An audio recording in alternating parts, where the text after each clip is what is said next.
Amém, meus irmãos. Então, vamos dar continuidade aqui, o tempo urge. E hoje, então, a nossa segunda aula, que pretende nos trazer a reflexão a respeito do que é ser igreja, né? Estamos aí sendo bombardeados pela carta aos Coríntios, mas também na nossa EBD. Hoje, logo mais, também no culto, a carta de Judas, que também fala sobre igreja. Então, que Deus tenha misericórdia de nós, continue nos abençoando. E nós temos usado o livro Igreja Essencial, né? Os autores ali, Colin e Jonathan Leeman, eles então escrevem este livro, recomendado aí para você depois dar uma lida. É baseado então nesse livro que nós temos feito a nossa EBD de classe única durante esse mês de janeiro. Em fevereiro nós já vamos retornar com as classes divididas, se assim Deus permitir. Então esse livro, né, Igreja Essencial, os autores eles trazem um conceito que nós começamos a olhar na semana passada, né? Dessa vez, pode colocar, Fábio, por favor, o conceito ali. Eu coloquei ali para que a gente consiga visualizar e aí pode deixar, tá, Fábio, o conceito ali.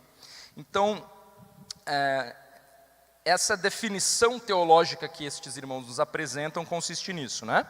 A igreja é um grupo de cristãos que se reúne como uma embaixada terrena do reino celestial de Cristo, para proclamar as boas novas e os mandamentos de Cristo, o Rei, para afirmar uns aos outros como seus cidadãos por meio das ordenanças e para evidenciar o amor e a santidade de Deus por meio de um povo unificado e diverso em todo o mundo, seguindo o ensino e o exemplo dos presbíteros.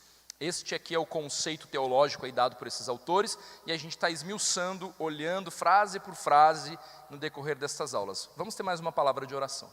Bondoso Deus, obrigado por tua fidelidade. Pedimos por este momento, seja um momento de edificação mútua, quando estivermos agora pensando na tua igreja, sobre o teu propósito para nós. E assim oramos em nome de Cristo. Amém. Então, na semana passada, nós vimos que a igreja é esse grupo de irmãos e nós olhamos um pouquinho para a necessidade, então, do quê? Do nascer de novo. Para fazer parte dessa igreja é necessário nascer de novo, a importância do evangelho e de você, como filho de Deus, saber expor este evangelho, saber dar a razão da sua fé com clareza, com firmeza, isso é necessário. É um grupo de cristãos que se reúne, e esse conceito de embaixada é muito, muito, muito legal da gente pensar assim, né? Se reúne como uma embaixada terrena do reino celestial de Cristo. Nós somos representantes do próprio reino celestial. Então, na primeira aula, nós nos detivemos no o quê? O que é uma igreja? Um grupo que se reúne. Uma embaixada representante do reino celestial. Hoje nós vamos nos voltar com mais detalhes, então, para o propósito da igreja. Então, a igreja é um grupo de cristãos, uma embaixada terrena do reino, e aí pode passar uma, Fábio, desculpa, que se reúne para, então, ele passa a abordar aqui no conceito o propósito, para proclamar as boas novas e os mandamentos de Cristo, o Rei, para afirmar uns aos outros como seus cidadãos, por meio das ordenanças, e para evidenciar o amor e a santidade de Deus. Então hoje, a ideia é a gente falar sobre os propósitos. Isso tem tudo a ver com um conceito, com o que Deus espera de nós como igreja. E para cada uma dessas frases, então, cada um dos pontos dessa nossa aula, né, os autores propõem um questionamento e trazem, então, uma ideia principal aí, que então vai consistir a nossa reflexão aqui nessa manhã, para cada uma desses. Então, essa embaixada se reúne, e o primeiro ponto, então, para proclamar as boas novas e os mandamentos de Cristo Rei. Esse é um dos propósitos centrais, na verdade, da igreja. Nós temos esse dever de proclamar as boas novas, de proclamar os mandamentos de Cristo. Isso é central. É neles que está a base da nossa proclamação, nas boas novas e nos mandamentos de Deus. Essa é a base da nossa proclamação. Mas, e aí os autores levantam um questionamento. Por que que a pregação e o ensino são centrais? Então, para olhar para este primeiro propósito da igreja, que é proclamar as boas novas e os mandamentos de Cristo, nós vamos olhar para a importância da pregação e do ensino, para que este propósito seja concretizado por cada um de nós aqui. Em Mateus capítulo 7, versos 28 e 29, você pode abrir a sua Bíblia aí, Mateus capítulo 7, versos 28 e 29, nós vamos ler que quando Jesus acabou de proferir estas palavras, estavam as multidões maravilhadas da sua doutrina, porque eles as ensinava como quem tem autoridade e não como os escribas. Mateus 7, 28 a 29. Falando, do modo como Jesus ensinava, com autoridade, não como os escribas. Então a proclamação de Jesus deixava as multidões de boca aberta, maravilhadas. Ele ensinava como quem tem autoridade. Os escribas, que eram ali os mestres, oficiais ali de Israel, eles não respeitavam, Israel não respeitava a autoridade desses mestres. E por quê? Porque os escribas, que eram os mestres com autoridade ali, vamos dizer, oficial, eles ensinavam seus próprios pensamentos. Eles acreditavam nas suas próprias leis. Tanto é que o Sermão do Monte é o Senhor Jesus corrigindo esses acréscimos que esses homens colocaram à lei. E tanto que Jesus fala, vocês ouviram o que foi dito por quem? Por esses homens que estavam acrescentando. Jesus não está corrigindo a lei, e falando, olha, não, Moisés errou, deixa eu explicar para vocês. Não, ele está dando ali no Sermão do Monte a verdadeira interpretação a respeito da lei, que foi corrompida pelos mestres da lei quando eles explicavam para o povo. Então, esses homens não tinham autoridade. Tinha uma autoridade, mas não era reconhecida pelo povo. Quando Jesus ensina, eles ficam maravilhados, porque Jesus tinha propriedade. Jesus ensinava com autoridade. Por quê? Porque ele não somente é o próprio autor, como ele também obedeceu a lei perfeitamente, sendo o próprio Deus ali. Então, o nosso propósito como igreja, ele se fundamenta nas Escrituras. Essa é uma tecla batida, mas que precisa ser relembrada por nós toda vez. Uma igreja que se propõe a oferecer sabedoria humana, ela não irá muito longe. Essa é a reflexão que os autores vão trazendo aqui para nós. Até porque a competição é um tanto quanto desleal. Esse mundo, ele nos fornece com muita facilidade, muita sabedoria humana. Vai na Discovery, vai, sei lá o que mais, aí na Netflix também tem várias séries buscando informar, buscando trazer sabedoria, entendimento. Não há nada de errado nisso, mas nós sabemos que a sabedoria que vem do alto, ela anda também na contramão dessa sabedoria que vem, e o homem consegue corromper até mesmo a ciência, quando ele afirma, por exemplo, que o homem veio do macaco.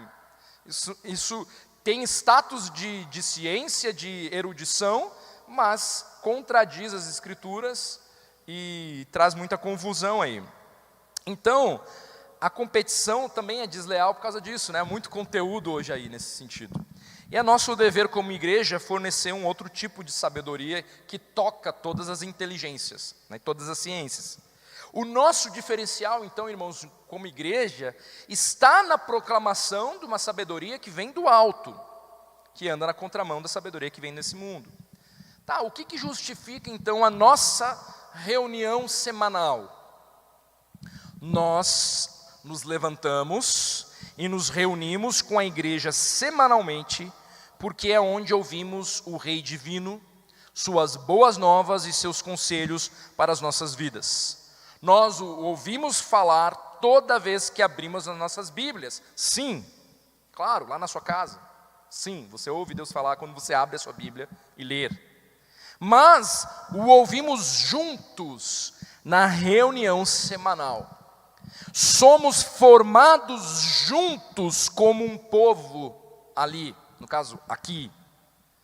É por isso que a pregação e o ensino são fundamentais para as reuniões das nossas igrejas. Então, uma igreja que se reúne, ela precisa entender que um dos objetivos principais é se reunir para a proclamação, para o ensino, para a instrução. A pregação e o ensino, então, nos moldam como povo de Deus.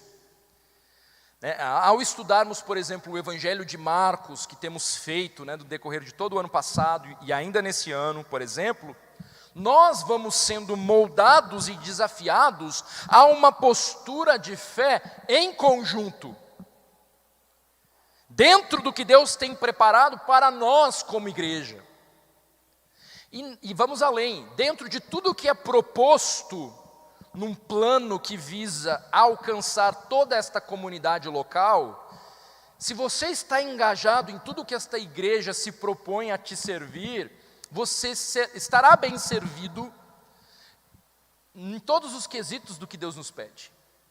Porque há pequenos grupos onde você pode fortalecer a sua comunhão com os seus irmãos, onde você pode orar pelos seus irmãos, onde você pode meditar com mais profundidade, tirando dúvidas ou fazendo apontamentos mais precisos sobre o que foi dito no sermão. Há confraternizações, a gente pode incluir inclusive a do Ano Novo, onde nos permite ter esses laços de amor. Há o culto público, há a escola bíblica dominical, há tarde de oração com as mulheres, há reunião de mulheres, há reunião de homens, há reunião de adolescentes. Se você estiver engajado, difícil não ser despertado por um amor cada vez mais consistente por estes que aqui se reúnem. O povo de Deus é moldado em conjunto. Nesse sentido, Deus vai usando a liderança espiritual para orientar a igreja. Claro que vai. Embora seja uma liderança que precisa crescer, se desenvolver, você precisa orar por essa liderança. Então, isolar-se disso, irmãos, é diminuir ou abafar um dos propósitos da igreja, que envolve o proclamar das boas novas e dos mandamentos de Cristo. O que deve ocorrer dentro da própria comunidade da fé. A gente pensa em proclamação, a gente pensa só em missões, em evangelismo, mas este proclamar das boas novas se dá a cada semana, em cada culto. Então, essa é uma tarefa da igreja. Então, você e eu temos que ser estes facilitadores da proclamação das boas novas, que se dá dentro da própria igreja. Porque o evangelho é para nós. É para a gente, quero aprender a lidar com o meu casamento. É o evangelho a resposta. É o renovo para o seu casamento, está ali no evangelho. Na criação de filhos. Em como lidar com o chefe. É Deus que vai orientando a gente em tudo. Então, olha como é grave, quando a gente simplesmente decide ficar em casa. Você, de certa forma, diminui ou abafa um dos propósitos principais do ser igreja, que é proclamar as boas novas. E aí, é claro, não tem como você sentir-se parte se você está se isolando, do todo. Daqui a pouco você vai entrar nessa igreja e não vai conhecer ninguém, pela fé. Por quê? Porque se você se isola e Deus vai acrescentando pessoas novas. Há quanto tempo você já está aqui na igreja, Dora? Já faz mais de um ano, um pouquinho mais. Assim, oficialmente, Porque antes Dora já estava nos visitando. Claro, há muita gente na nossa igreja. Mas já deu tempo de conhecer a Dora, por exemplo.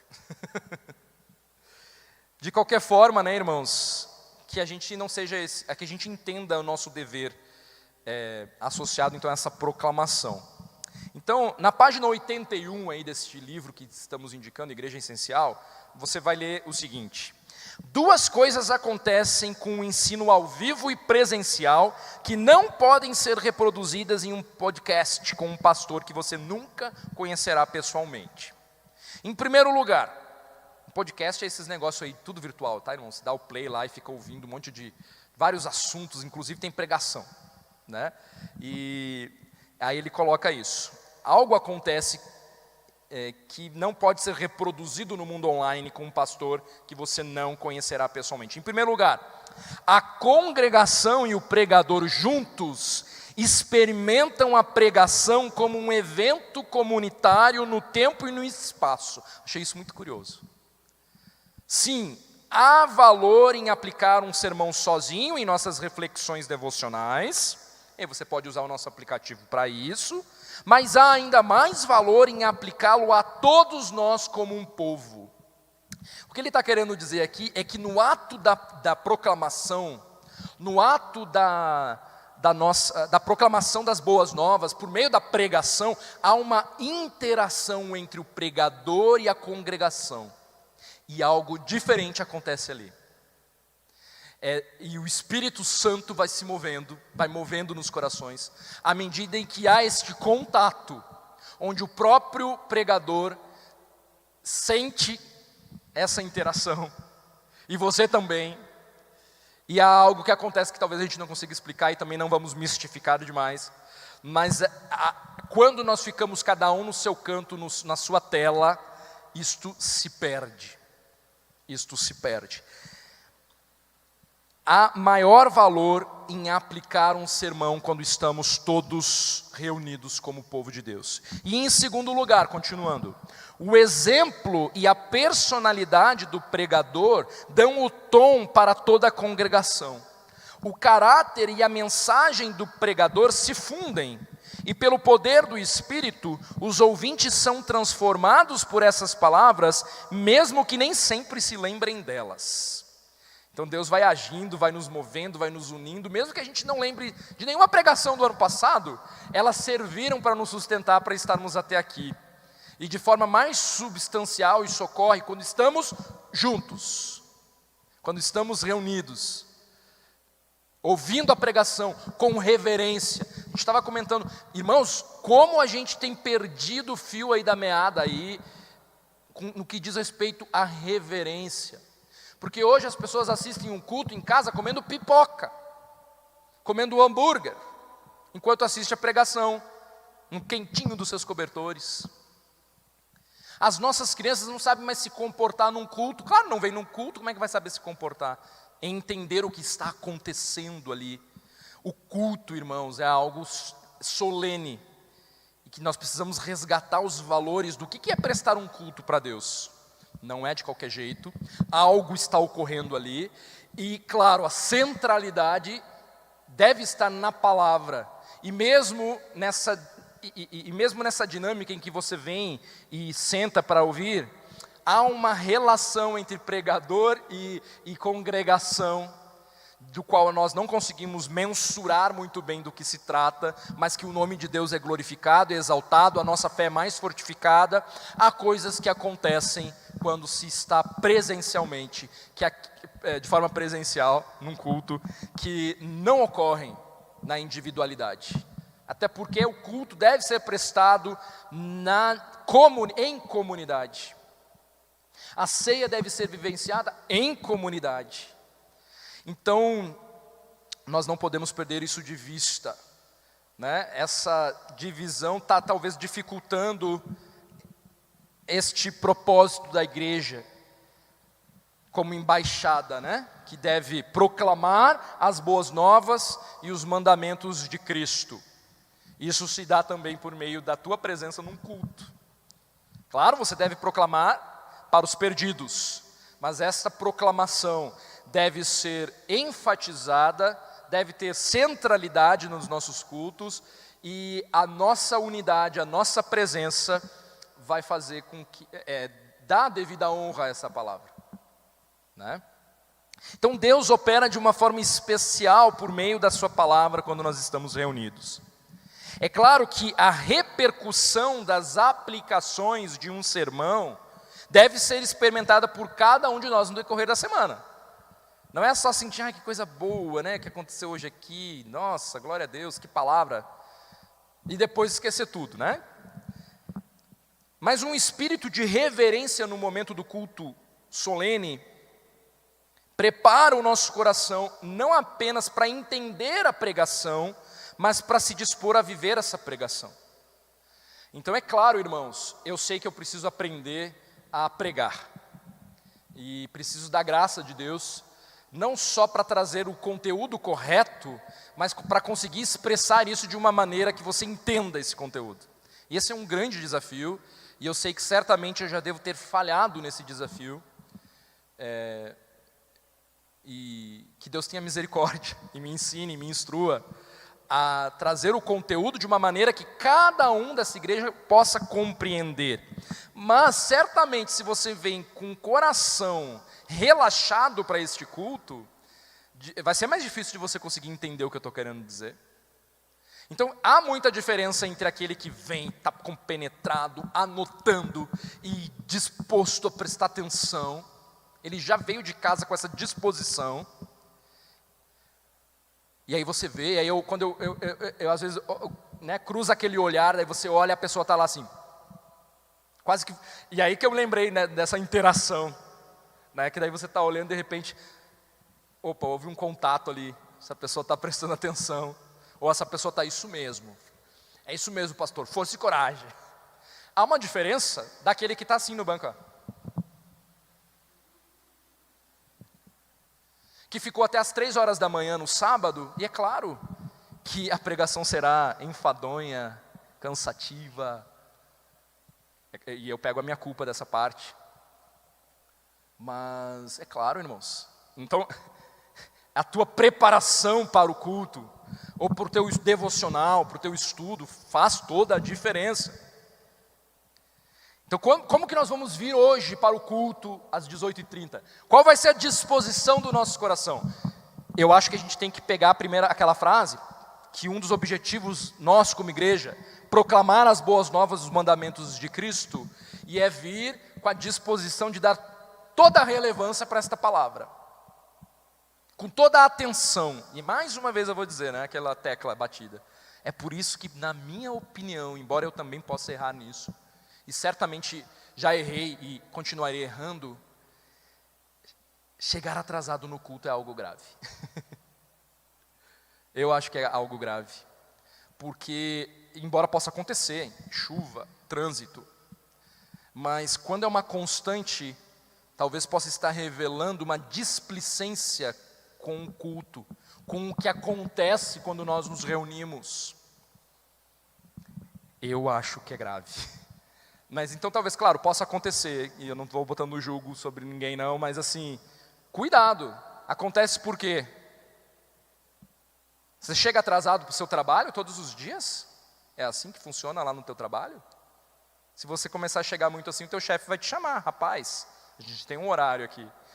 Por que a gente acha que cultuar a Deus não pode ser de qualquer jeito? Acho que entender esse propósito, né? Vai nos ajudar a endireitar as veredas nesse sentido. Há, portanto, então, uma diferença entre aquele que se dispõe a entender e que vem de forma despretensiosa. Há uma interação no momento da pregação. Um pastor que se levanta para comunicar o que Deus tem para falar, e nesse sentido ele é comparado, e eu gostei da comparação. Um cara que traz a palavra, ele é comparado a um carteiro, que apenas entrega uma correspondência, sem que possa escrever notas de observação na carta, ele apenas a entrega. Achei muito interessante. Quando a gente recebe alguma correspondência, está mais raro, né? O cara só entrega, ele não pode, peraí, deixa eu abrir a carta aqui, tem mais uma coisinha que eu quero colocar aqui. O carteiro apenas entrega a mensagem, entrega a correspondência. Essa é a função do pregador. E uma congregação que entende que trata-se de uma mensagem grandiosa, porque é a palavra do próprio Deus, então, portanto, se dispõe o seu coração a entender, coloca uma atenção redobrada, desliga a internet, bota na Bíblia no modo off, para ficar só com a Bíblia naquele momento, se põe a de fato ler a Bíblia, se dispõe a anotar as verdades a respeito daquele texto. Isso vai fazer diferença no seu entendimento da palavra, até para poder ajudar o pastor. Pastor, não entendia, mas eu fiz essas anotações aqui, o senhor vai conseguir ver talvez o que não ficou claro, tendo em vista as minhas anotações. Então, há uma interação reverente. Nós precisamos resgatar essa reverência no culto ao ouvir a proclamação da palavra. Então, irmãos, não deixe a sua mente vagando por pensamentos que te arrastam para longe do ensino bíblico. Às vezes é necessário, volta. Então, prepare-se para um momento de culto em oração, mas em descanso também. A tua postura, o teu entendimento sobre o que ocorre nesse momento fará muita diferença para a sua compreensão ao que está sendo dito. Não tenha dúvidas disso. Então você é completamente responsável por fazer do teu coração um coração ensinável. Eu tenho muito o que crescer, mas não bota tudo na minha conta não. Se tu vai dormir às 4 horas da manhã, é claro que tu vai dormir quando eu estiver falando. Se você vem aí olhando entre Bíblia e o WhatsApp recente ali do lado, é claro que você não vai conseguir pegar o próximo ponto da pregação. Mas mais uma vez, minha culpa, né? Eu preciso ter mais clareza. Então, nós somos um perigo aqui nesse contexto, desse primeiro ponto. Somos propensos a buscar líderes que nos dizem apenas o que nós queremos ouvir, nessa relação de ensino e de pregação. E os líderes, por sua vez, podem ser tentados a dar às pessoas o que elas desejam. E aí ele faz perguntas das quais, até o momento, estou bem vacinado contra elas, que é: como eles podem pregar a Bíblia e nada além da Bíblia sem pisar em muitos calos? É uma pergunta que continua. Como dizer coisas duras e verdadeiras para as pessoas que controlam seus meios de subsistência e podem removê-los, bem como suas famílias, de suas casas e comunidades? Que Deus nos livre dessa tentação, de nessa interação, dessa proclamação, de uma igreja que queira líderes que só falem o que ela queira ouvir, e de líderes que, por medo de perder o sustento, acabem por não falar.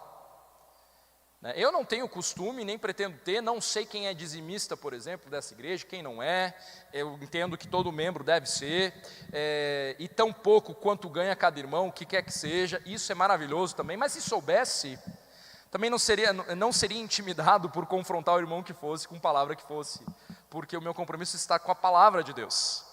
Mas eu entendo que deve haver muitos pastores tentados e caindo nesse pecado, né? De por medo de perder o sustento, e deve ser um peso, né? Porque um pastor, ele não perde só o sustento, ele perde quase que muitas vezes a remoção de toda a sua família da comunidade, daquela comunidade, né? E aí daqui a pouco começa, nossa, mas não, eu não vou falar o que precisa ser dito. Que Deus nos livre dessa tentação no que diz respeito a essa fidelidade que precisamos ter sobre a nossa missão como igreja, da proclamação das boas novas e dos mandamentos de Cristo. Então, o melhor pregador para você é aquele que é fiel à palavra de Deus. Um bom sermão é um sermão cristocêntrico, que bota Jesus Cristo no centro. Coloca Cristo no centro, independentemente dos gostos pessoais, seja do pregador e seja da congregação. E aqui nós entramos em algo importante que nós temos tentado desde antes de eu chegar, já com o pastor Jonatas, essa ênfase na pregação expositiva. Este é um caminho seguro para todos nós. Embora algumas situações possam, inclusive, justificar sermões tópicos, né? Então, sei lá, nós temos eleições, vamos fazer um sermão tópico sobre como devemos orar pelas autoridades, por exemplo, vinculando a isso. Sei lá, Dia das Mães, vamos fazer um sermão tópico sobre como Deus apresenta as mães na Bíblia. Isso pode ser útil, mas há um risco nesse tipo de sermão, do significado da Bíblia ser utilizado ali, ser distorcido por muitos pregadores, para que ele afirme apenas o seu ponto de vista sobre alguma coisa, né? Então a gente corre um grande risco quando a pregação acaba sendo temática, né? Então os sermões expositivos, eles devem ser a dieta constante da igreja. Assim, toda a Bíblia é pregada. Então imagine, textos difíceis que estão em Marcos, eu não vou poder fugir deles. Vai chegar o dia de eu falar daquele texto, né? E ai de mim, misericórdia. Mas eu também não fico perdendo tempo. Nossa, que texto que eu vou pregar. Eu já vou investindo tempo no... Preciso estudar esse texto com mais força, né? Então, além disso, permite que Deus e não o pregador defina a agenda.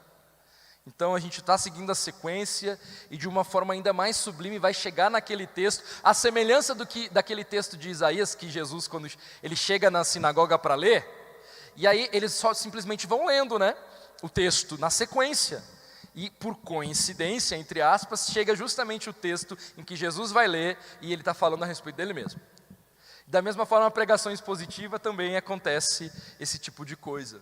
Você não precisa ficar imaginando, o pastor está mandando um recadinho para mim, porque essa semana eu conversei com ele, e é por isso que ele está falando isso lá no texto. Não. Eu vou falar isso que está falando no texto, independente da nossa conversa. Se deu coincidência de termos conversado nessa semana, e chegar ao texto que é justamente desse assunto, eu também não preciso ficar com medo.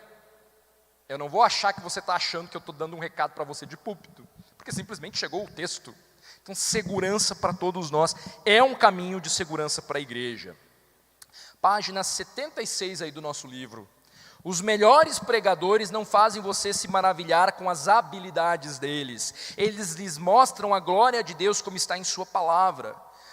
E quando você, quando vê Deus dessa maneira, você deseja tanto dele quanto puder receber. Você cresce no anseio de ler e de aplicar a palavra por si mesmo. Então você entra em um ciclo virtuoso. Quanto mais os pregadores o ajudam a conhecer e a amar a palavra, mais você desenvolve este gosto por si mesmo e uma melhor preferência pela pregação substancial. Nós estamos sendo ensinados, com essa pregação expositiva, ao passo que daqui a pouco nós vamos sentindo um gosto, um prazer ainda maior em estudar a Escritura de cabo a rabo. Num primeiro momento, talvez gere um certo estranhamento. Mas, irmãos, é um texto novo atrás de um texto novo a cada semana. Só que ele está na sequência. E isso nos permite ter uma visão mais completa, inclusive do contexto. Texto fora do contexto vira pretexto. Alguém já disse essa frase. Mas ali a gente está alinhado nos contextos e traz mais segurança. Então, pense sobre a obra da palavra em uma igreja por meio de pelo menos 4 movimentos, e aí eles apresentam também. O primeiro movimento, o pregador traz a palavra para toda a igreja. Ok. O segundo, os membros da igreja respondem portando a palavra de Deus em suas bocas e seus corações por meio de cânticos e orações comunitárias. Isso acontece em nosso meio. Terceiro movimento, todos os membros da igreja ensinam a palavra a si mesmos. Isso é possível no nosso grupo pequeno, mas também através das nossas conversas e do discipulado. E o quarto movimento, vários membros da igreja ensinam a palavra uns aos outros e à próxima geração. Isso significa que cada membro da igreja foi chamado de alguma forma como aluno e também professor da palavra. Esse relacionamento, então, entre pregadores e membros da igreja é a chave aí para qualquer igreja saudável, porque nunca há apenas um mestre na igreja. Todos nós fomos chamados para ensinar a palavra de alguma forma. Então, por exemplo, todos os presbíteros, e não apenas o pastor, o pregador, todos os presbíteros eles devem ser aptos para ensinar como parte da sua liderança. 1 Timóteo 3, versículo 2. Os pais ensinam a palavra aos filhos. As mulheres mais velhas ensinam as mulheres mais jovens. Todos nós fomos chamados como alunos e como professores. Temos que utilizar a palavra. Então a igreja é um grupo de cristãos que se reúne como uma embaixada para proclamar as boas novas e os mandamentos de Cristo Rei. Externamente para os ímpios? Sim. mas isso internamente e por meio, inclusive, do culto solene, como eu acabei de expor aqui, da ênfase na pregação expositiva e do ensino. Isso acontece no culto, mas acontece nos relacionamentos, nos discipulados, enfim. E segundo, para afirmar uns aos outros como seus cidadãos por meio das ordenanças. Para afirmar uns aos outros como seus cidadãos. E agora não vou nem dar tanta ênfase nas ordenanças, mas basicamente a ceia e o batismo, elas servem como instrumentos de afirmação de cada um de nós dentro desta comunidade, dentro desta embaixada. Então, pensando nessa questão da embaixada, a embaixada não faz de mim um cidadão. Nós somos cidadãos por nascimento, né? Mas a embaixada, ela reconhece e afirma a minha cidadania. Então, basicamente, é essa a ideia. A igreja não faz de ninguém um cristão, mas a igreja reconhece aqueles que são cristãos, aqueles que são os filhos de Deus, por meio das ordenanças. Então, da mesma forma, então, nós temos, ou seja, essa ideia do nosso papel, do nosso propósito como igreja, de afirmar uns aos outros, tem a ver com o fato de que a igreja tem autoridade. Os pais têm autoridade sobre os filhos? Sim. O governo tem autoridade em uma nação? Sim. A igreja tem alguma autoridade? Sim. De afirmar aqueles que são e aqueles que não são. Essa autoridade foi dada pelo próprio Senhor. Quando Jesus dá as chaves do reino às igrejas. E aí você depois pode ler com mais calma. Mateus 16 e Mateus 18. E aí nós aprendemos que de fato as igrejas possuem autoridade. Em Mateus 16, vamos ler aí a partir do verso 13. Abra a sua Bíblia. Mateus 16, verso 13 até o 20. Mateus 16, verso 13 ao 20, diz assim: Indo Jesus para os lados de Cesareia de Filipe, perguntou a seus discípulos: Quem diz o povo ser o Filho do Homem? E eles responderam: Uns dizem João Batista, outros Elias e outros Jeremias ou alguns dos profetas. Mas vós, continuou ele, quem dizeis que eu sou? Respondendo Simão Pedro disse: Tu és o Cristo, o Filho do Deus vivo. Então Jesus lhe afirmou: Bem-aventurado és, Simão Barjonas, porque não foi carne e sangue que te revelaram, mas meu Pai que está nos céus. Também eu te digo que tu és Pedro, e sobre esta pedra edificarei a minha igreja, e as portas do inferno não prevalecerão contra ela. Presta atenção.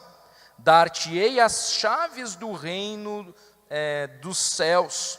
O que ligares na terra será ligado nos céus, e o que desligares na terra terá sido desligado nos céus.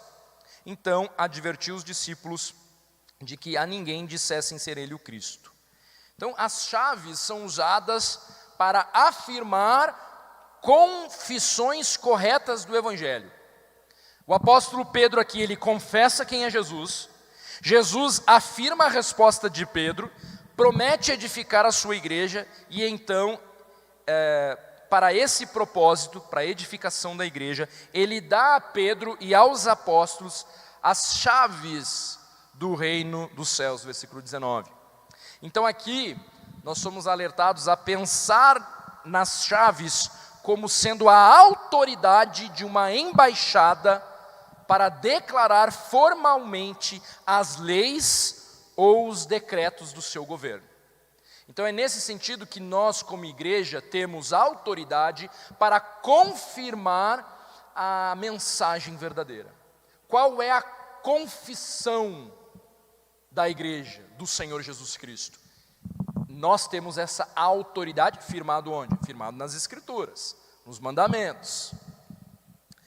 Mateus 18, abra em Mateus 18, 15 a 20. Mateus 18, 15 a 20, nós lemos assim: Se teu irmão pecar contra ti, vai arguí-lo entre ti e ele só. Mateus 18, 15 a 20. Se, porém, não te ouvir, toma ainda contigo 1 ou 2 pessoas, para que pelo depoimento de 2 ou 3 testemunhas, toda a palavra se estabeleça. E se ele não os atender, dize-o à igreja. E se recusar ouvir também a igreja, considera-o como gentio e publicano.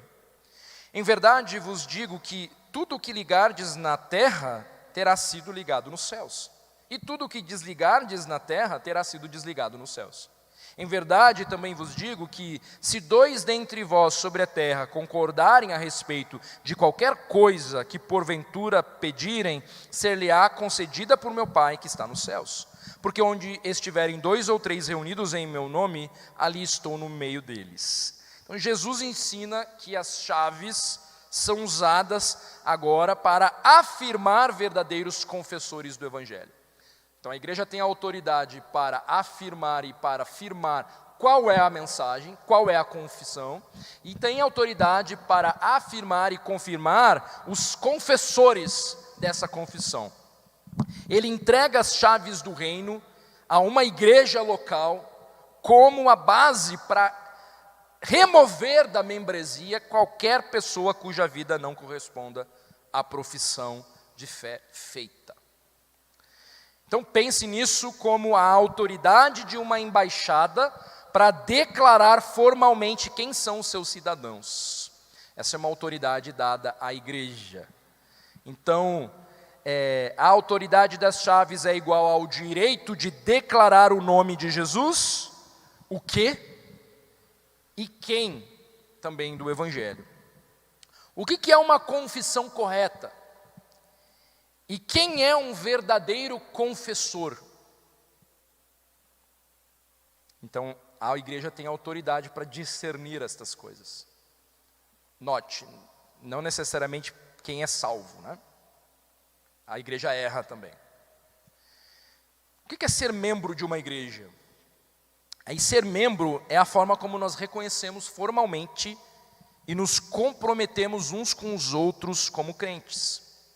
É uma afirmação e supervisão da igreja acerca da profissão de fé e do discipulado de um cristão, combinada com a submissão do cristão à igreja e à sua supervisão. Isso é ser membro de uma igreja, né? E eles dão uma definição bem clara aqui para nós. Ser membro da igreja é um cristão que se submete a uma igreja, todos os membros, afirma a profissão de fé, que foi inventada por alguém? Não, foi reconhecida e estabelecida pela igreja mediante a consulta às escrituras, né? Mas assim, afirma a profissão de fé e supervisiona o discipulado de um cristão. Então, um cristão que se submete a uma igreja, todos os membros, que afirma a profissão de fé e que supervisiona o discipulado de um cristão.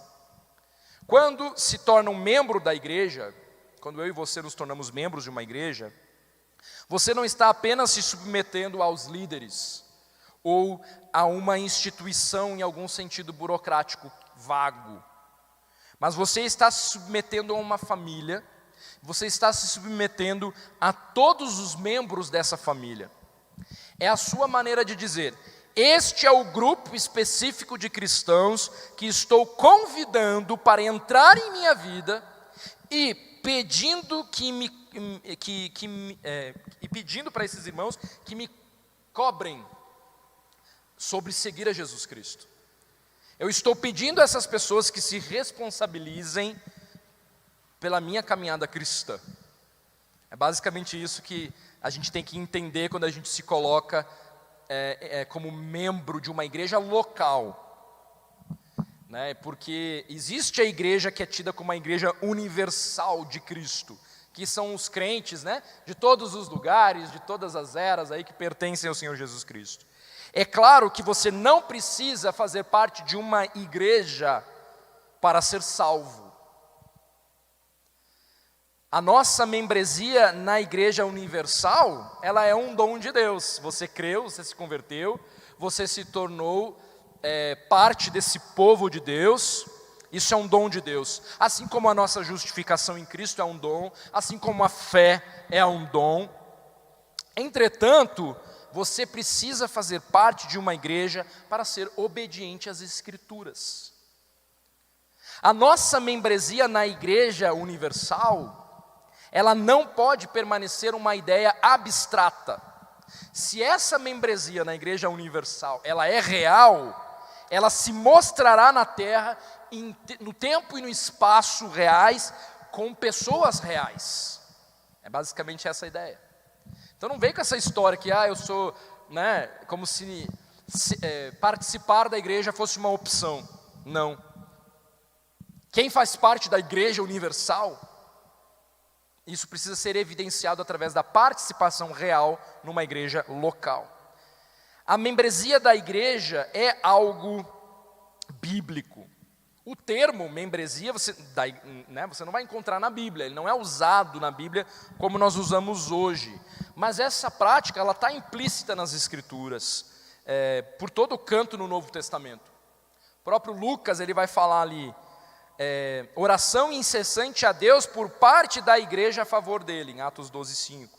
Paulo mesmo, ele escreve às igrejas da Galácia. Então, embora eles não usassem, como nós usamos hoje, ferramentas, e temos classe de membros para quem quer se tornar membro da igreja, nós estamos elaborando aí um kit, está demorado para sair um kit de boas-vindas para quem está se achegando. Embora eles não tivessem uma planilha num computador, como nós temos, de quem é membro e quem não é membro, e daqui a pouco eu vou começar a ligar aí para alguns para saber qual é a realidade deles com relação à membresia desta igreja aqui. Embora eles não tivessem nada disso, eles sabiam exatamente quem era cada um, nome por nome. Então, uma igreja deve ser clara sobre quem pertence a ela e quem não pertence. Então, precisamente por causa do testemunho da igreja. Nós damos um testemunho para esta comunidade de Taguatinga. Ele quer que nós tenhamos destaque e sejamos distintos para poder oferecer um testemunho atraente e convincente para o mundo. Então, as pessoas precisam saber que nós somos e pertencemos a uma igreja. E aquela igreja ali, a de Taguatinga, que fica do lado do Sesc, eu pertenço àquela igreja. Isso tem a ver com um testemunho bem dado a respeito. Então, nós precisamos ter firmeza em relação a quem pertence e a quem não pertence à igreja local. Então, a membresia da igreja é uma realidade presumida em quase todas as páginas das cartas no Novo Testamento. Ser membro de uma igreja é um serviço, é um trabalho. A membresia não é apenas um status. E como eu já encontrei gente aqui mesmo, nos nossos arredores, eu sou Betel, eu tenho um amor muito grande pelaquela igreja, eu sou Betel, mas a pessoa não vem. Não estou nem falando daqueles que são mesmo Betel e que faltam aos cultos, não estou falando desses. Eu estou falando daqueles que se autodenominam como sendo da Betel e já não tem sequer o seu nome no hall de membros. Ou tem, mas a gente nunca, não faz parte da vida da igreja. Então nós precisamos fazer uma distinção. Ou você é, ou você não é. Então, a membresia não é apenas um status, é um ofício ou um trabalho, e espera-se que você apareça para trabalhar. Nós lemos Hebreus 10, 24 e 25 semana passada. Então, a grande lição é que ser membro de uma igreja não é algo passivo, não é apenas um status, não é como ser membro de um clube social privado, de um clube de compras ou de um programa de recompensas. É um ofício no qual você tem que trabalhar. Esse livro é maravilhoso, irmãos. Tudo que eu estou falando aqui para vocês, você vai encontrar lá no Igreja Essencial. E é uma exortação maravilhosa para nós. Leia depois esse livro com atenção aí. Então a igreja é um grupo de cristãos que se reúne como uma embaixada para proclamar as boas novas e os mandamentos de Cristo Rei e para afirmar uns aos outros como seus cidadãos.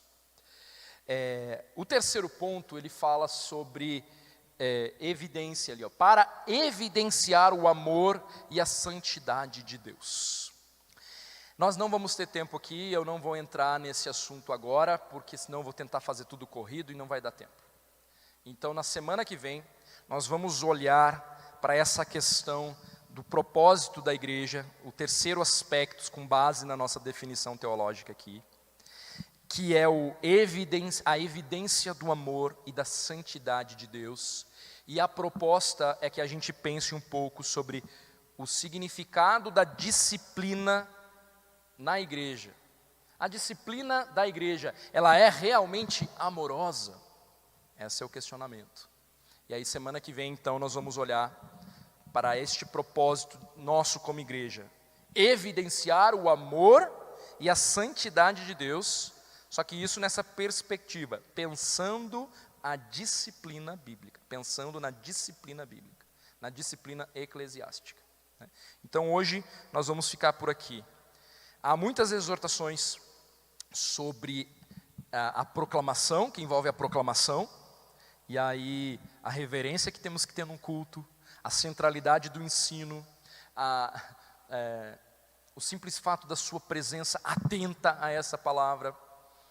Então, que Deus nos ajude a sondarmos os nossos corações com relação à reverência a essa palavra, que em comunidade ela ganha um valor mais precioso e você não tem o direito de desprezar isso, agindo em individualidade, como um autossuficiente na sua casa. Isso é soberba, arrogância. Nós precisamos uns dos outros, não sou eu que estou dizendo isso, é o próprio Deus, e o nome dele é glorificado e exaltado quando nós nos reunimos a cada semana para prestar o culto que é devido a ele.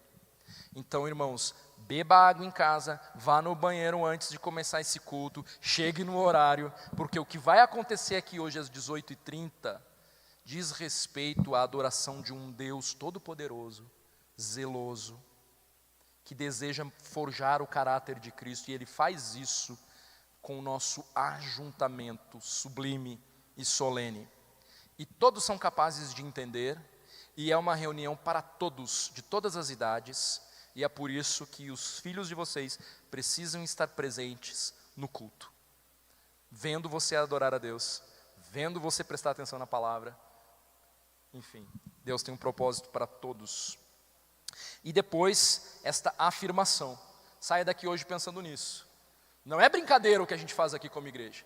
Nós recebemos uma autoridade dada por Deus, que para fazer inclusive distinção, e não porque nos achamos superiores ou coisa do tipo, mas reconhecer quem é igreja de fato, e quem é membro desta igreja, e exortarmos uns aos outros para o comprometimento mútuo de serviço, de adoração, de chamar para a responsabilidade em relação ao seu testemunho de vida nessa igreja local. Então está vindo alguém na sua mente que precisa dessa exortação? Pois é você mesmo que tem que ligar e exortar esse irmão para que ele caia em si e retorne para a comunidade da fé, para que assim possa ser exortado, curado e Deus cumprindo com seus propósitos. Semana que vem, então, vamos falar sobre a disciplina bíblica, entre outros assuntos. Quero convidá-los a colocarem-se em pé, aqueles que podem. Vamos orar, então, irmãos, e assim estaremos despedidos. Oremos. Senhor, o Senhor é bondoso, Tua palavra é rica, nos ajude a entender o que é ser igreja, nos ajude a entender o compromisso que temos uns para com os outros, para glorificarmos ainda mais o Teu nome.